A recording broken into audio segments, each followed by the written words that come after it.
Hey everyone, this is Steve with Collider, and I'm here at our South by Southwest studio with the fine folks behind We Are All Going to Die. Yeah. Your mortality is in our hands, yes. So first of all, congrats on being part of South by Southwest. Thank you. And what I'm excited to talk to you about is the fact that you guys are like a real indie. You know what I mean? Like there's a lot of films that are here that are have a budget, like a higher budget, and you guys are like, I don't want to say guerrilla filmmaking, but like... Oh, no, guerilla. 100%. Yeah, pretty close. Pretty like, close. You know, and I'm always enthusiastic about supporting films that are made with like just $5 and a roll of duct tape, you know? Yeah. So, but listen, no one will have seen the movie yet. So who wants to bite the bullet on explaining what it's about? Ooh. You go, Freddie. Okay, so this is, from the jump, this is a sci-fi road trip rom-com. So it's a road trip movie. It's a road trip movie with sci-fi elements. Done. The premise is, at some point in the near future, an alien artifact shows up in Earth's upper atmosphere. It wreaks havoc. Wars are fought. Nations try and throw missiles at it. Kills 100 million people as it jumps around the Earth doing all kinds of weird things. And then the movie takes place like a decade later. It's just still there. We haven't been able to do anything about it, and now we all just have to live with it. And it's just a road trip movie then, with this as the sort of thing looming over humanity, just sort of jumping around and messing things Scenes up. in like Godzilla when they shoot like 1,000 nuclear missiles at Godzilla, and then like the smoke clears and Godzilla's there. We just figured you do a rom-com set 10 years later where like Godzilla's just still there, and like sometimes he naps, sometimes he chills. Like you don't get. Yeah, sometimes he pisses. You don't. He's just there, and if he starts moving, you're all gonna die. And if not, then you just go about your daily life. And we just thought it'd be fun to do a road trip movie, like kind of in that setting. And then within that movie, it is about a struggling beekeeper and a emotionally wrought EMT who Jordan plays, and they get almost into a car accident. Their stuff gets teleported away by the spike, and now they have to do a road trip across the country to get their stuff back. See, what's amazing is, like I said a second ago, like you guys had $5 and a roll of duct tape. But what's amazing about VFX now is that you can incorporate this kind of big idea into like a real indie movie, which is fantastic. Yeah. You know what I mean? Because let's be honest, like that sci-fi element attracts a lot of people. Yeah, absolutely. You know what I mean? And then it speaks a little bit to where our origins are and our background, because we started doing our own visual effects on YouTube videos and on our web series, like shows like Video Game High School, and like having done that, when it came time for us to like come up with a movie, and we wanted to just write a movie and direct a movie that we could just do ourselves and finance ourselves, it was very helpful because we can be like, we know which effects in the sci-fi world are expensive effects, and then which ones are like, we can do that and put that on budget shots and won't cost us that much. So having that sort of knowledge was very helpful in making that, and that comes from just doing it ourselves for so long. I'm curious, and this is for all three of you. This is a little bit of a curveball. Oh, yeah. If someone has never seen anything that you guys have done, nothing, what is the first thing you'd like them watching and why? Ooh, okay. Well, You go. I was one of those people that when I was presented the script, I actually didn't know who RocketJump were. But once I did a little bit of digging, I realized how massive RocketJump was. And the first video I ever saw of you guys I want to know this. I don't think was episode 1 of the short film. And it was these guys trying to get horses to drift. Oh, yeah. the RocketJump the show. RocketJump the show. RocketJump the show. And once I was like, they're trying to do a Western, but the whole concept is trying to get horses to drift. I'm like, that's it. I got to work with these guys. These guys are amazing. And like, I love the creativity. So that was my experience. What would you say the first? What would you say? I mean, obviously, since we're promoting We're All Gonna Die, I would love everybody to watch We're All Gonna Die first. But I mean, and we're still, I mean, in the same way of just like bootstraps and doing it ourselves and true indie, like I'm still immensely proud of Video Game High School, which is a web series we did back on YouTube that we crowdfunded all 3 years. And it always surprises me like how much that seems to have resonated with people. We still get people coming being like, I got into filmmaking because of Video Game High School and watching the behind the scenes. And to us, like that's as important to us as like actually making the movies is just sharing, because we all grew up on like Peter Jackson's behind the scenes on Lord of the Rings. Like we just want to make movies and get other people excited. We all grew up loving the behind the scenes stuff on DVDs, and then there's not that anymore, but we're all still like wanting to know, like, hey, how'd they do this? And now you're digging around on it. You barely get anything from that. So we always had that as part of it. And then I would say if you were to pick one, I'll say this: if you have 5 minutes, probably we did a sketch with Key and Peele called Mexican Standoff. That's just like an escalating Mexican standoff. So that's a good one to start with. And then if you have more than that, then probably I would say the tip jar episode. And there's a short that's called Tip Jar on our YouTube channel, and then also there's the episode on RocketJump like show. A classic Charlie Chaplin silent film for 10 minutes is fun.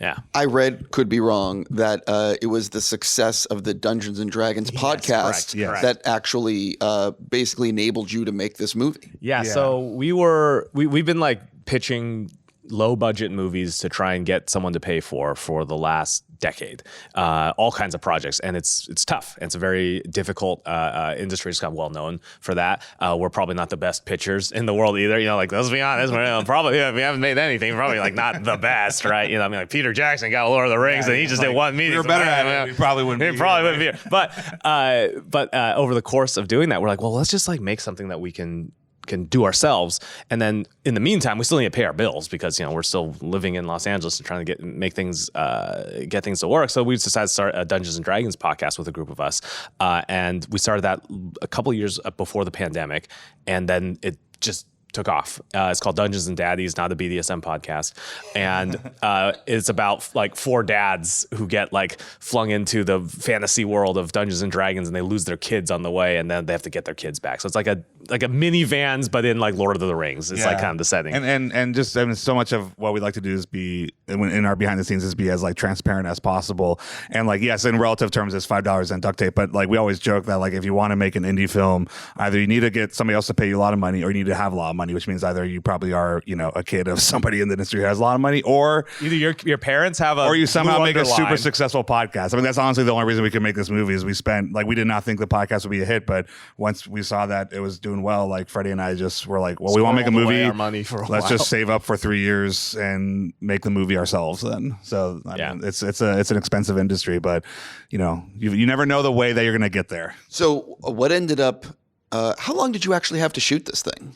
We shot what we did over the course of, so here's the fun with our shoots, the way we do it is that we have like our core sort of shooting time, which was about a month at the end of 2021. It's 21 days. It was 2 weeks in Utah and then like a week and a half in LA.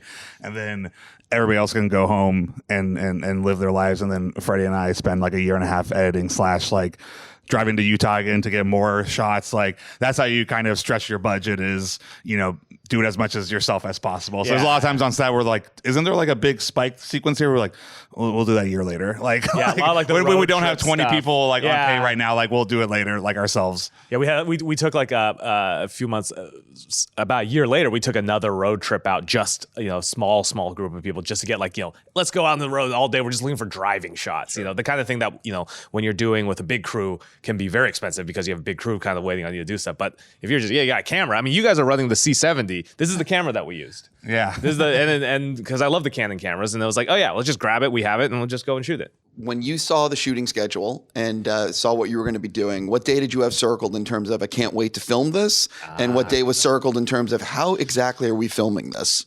Right.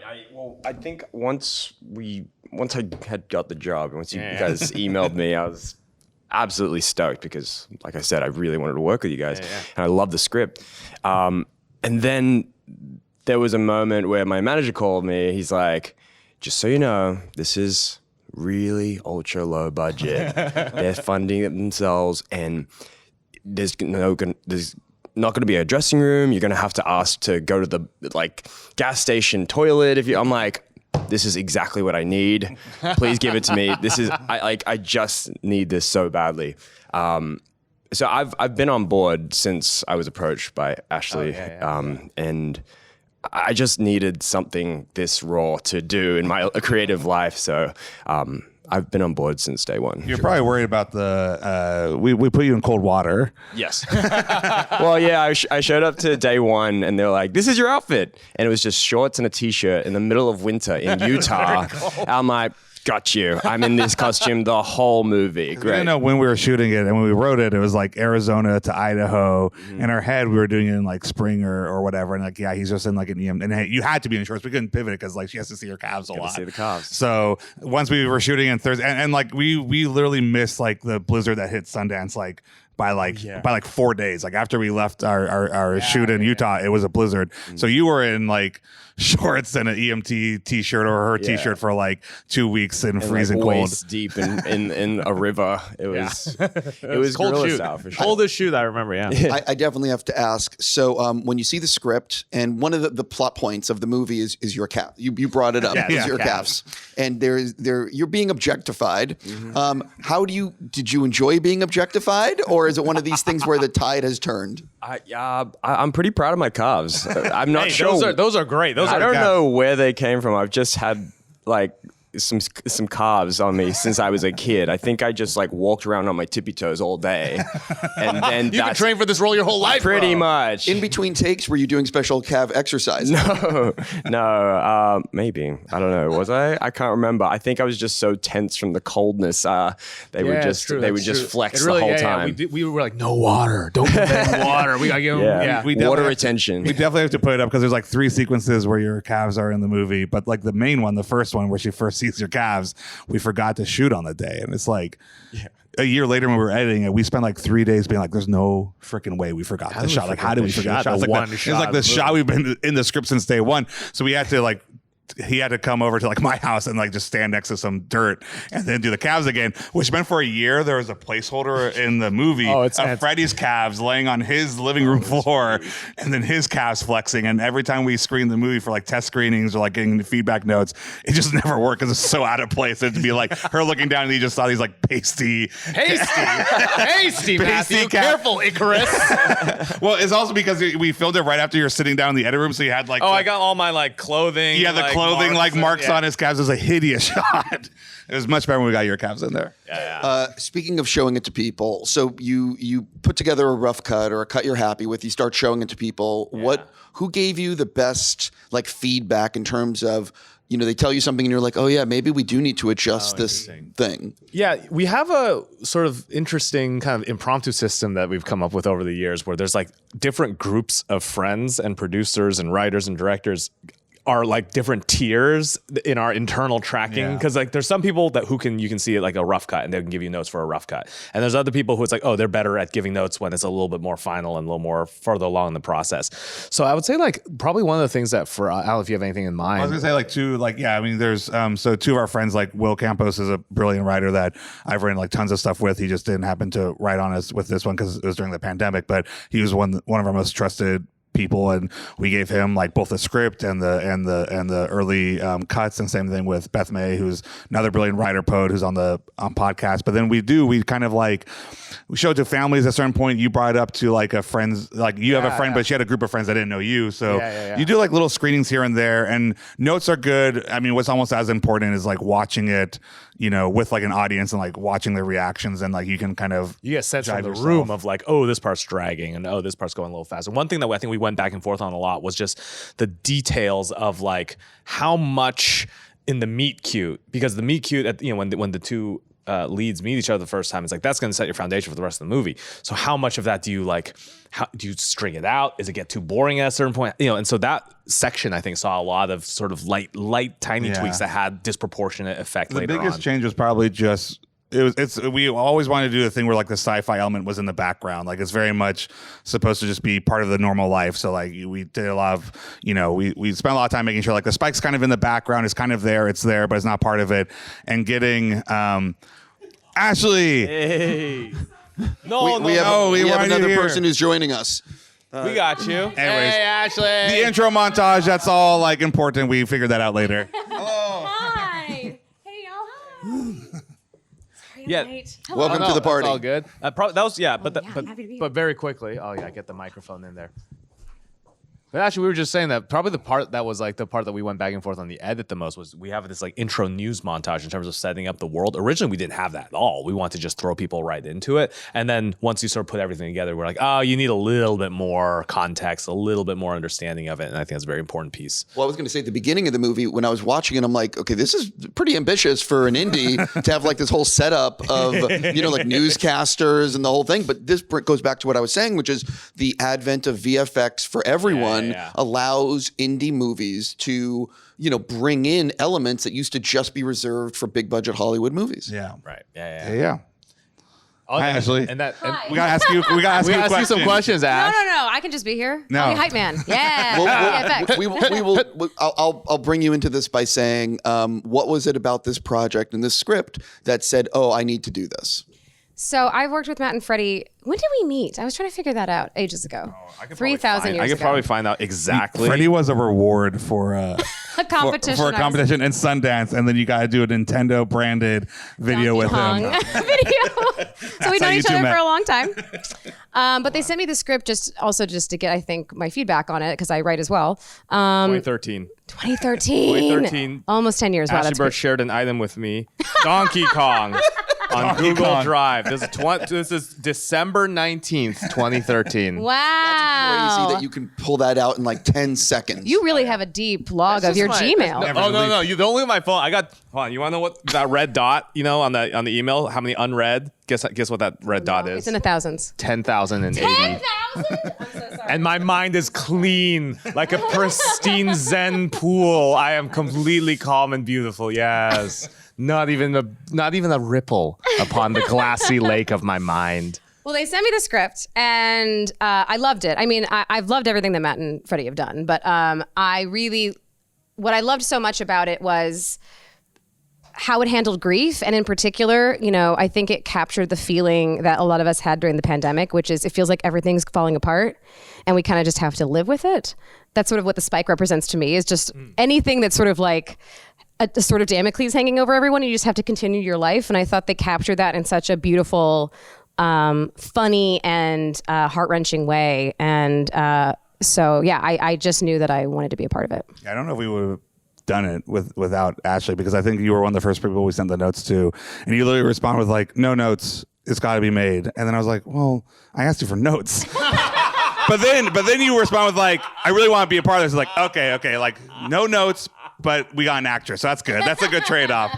So, but yeah, you were just so supportive from the very beginning. So we were talking earlier about the fact that this was like a no frills shoot. So talk a little bit about, for the two of you, what is it like? Because you are literally in all the scenes, you know what I mean? Like the two of you together. So what was the shoot like? And especially when like it's guerilla, you're doing everything. I drank a lot of cold brew, I remember. Zoa. Some Zoa. Shout out The Rock. Plug for Zoa. I mean, it was a lot. There were a lot of night shoots, and it was cold. It was harder for Jordan based on his costume. He's wearing shorts and a t-shirt the entire movie. But honestly, I think we both just felt like it was so much fun. Absolutely. I was just saying before that like this, I just needed something like guerrilla style, something just really fun and like, we could just be a part of it. We were in it. There was no pretentiousness on that set. We all got an Airbnb together. We all stayed together, and we just had like this summer camp sort of like filming party. It was awesome. Yeah, it felt like we were part of the crew, which sometimes when you're an actor on a show or on a movie, you don't feel that way. You kind of feel like you're a baby that someone's taking care of, Baby. Yeah. But we were all, we were in it together. And I think it's a testament to Matt and Freddie as well. Like, this is their first feature, and we all really wanted them to succeed. So we were all really excited for them and proud of them, and like we're there to make it happen and like make their vision come to life. So it was honestly a blast. I had a great time. If you could only watch one TV show for the rest of your life, what TV show would it be and why? Or just what TV show would it be? I'm already doing it. I watch it every single night as I go to bed. Is my white noise. Frasier. Always Frasier. Wow. That's huge. I don't know if I picked the right camera, so I'm going to do it for each one. So you got Frasier. Not the new one. New one's okay. It's not bad. The original is one of the best shows of all time. Watch it every day. Ready? Masaki Yuasa's Ping Pong, the single greatest sports anything ever made. Fuck your other movies. Fuck Western movies. Masaki Yuasa's Ping Pong as an animated series. I'll watch it until the day I die. I put on episode 8 and I cry alone in my room. It's the greatest sports anything. Anything. Watch it. It's Mic just this drop. all the time. It's just this every day. Damn. Do you have yours? That's crazy. No. I guess mine is. It was Parks and Rec by a country mile for a while, but I think I watched it so much I ran it into the ground. No. So now it's Never happens with Frasier. You never run Frasier to the ground. Same. Give it a Frasier's a shot. plane that stays aloft for days, for years, for decades. So now it's New Girl for me. I think actually, I watch a lot of New Girl. Yeah, I love New Girl. Schitt's Yeah. Creek. Oh yeah. I love Schitt's Creek. That's like a new thing for me. Oh yeah, it's great. Very comfy. Listen, I really want to say congrats on being part of South by Southwest. I really love supporting indie cinema, and I really hope you have a fantastic fest. Thank you. Thank you so much. Thanks for having us.